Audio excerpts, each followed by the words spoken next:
My biological mother, my parents were both 17, and my biological mother decided to have a saline abortion, which burns a baby inside and out, and then she used to deliver a dead baby within 24 hours. And so after 18 hours of literally being burned alive in my mother's womb, I was delivered alive.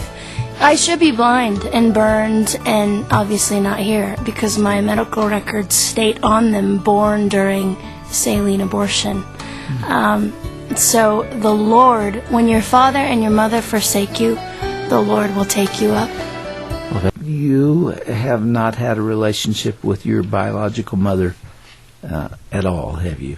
No, but we did meet last year. For the first time? You're 30 years of age and you just met last year. How did it happen?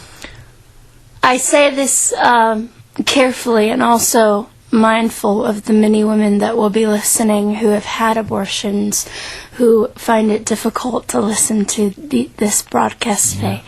I have forgiven my biological mother, and I think that's important for those women to hear.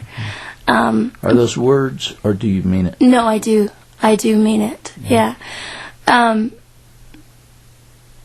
But I was subjected to a very horrendous experience last year. I was speaking to a bunch of kids, and I had spoken all day, and I was greeting people at the end, and it was at the very end that a woman came up and said, "I'm your mother," and basically deal with it. What and a shock. You had no preparation for it at all. Did she hug you? Actually, she just was filled with rage and hate. And I immediately began to pray, and in my head. And I said, "You must need to hear me tell you that I forgive you for what you have done. I am a Christian." And didn't want forgiveness. I said,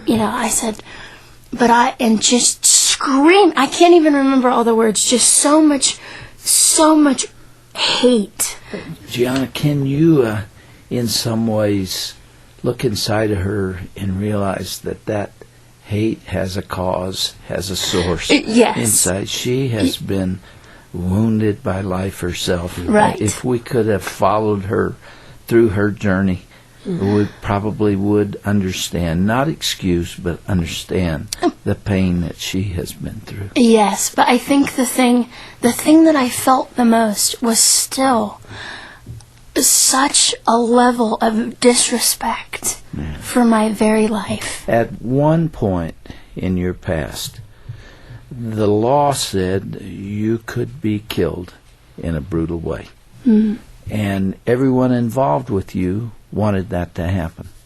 And you survived. You are one unusual lady.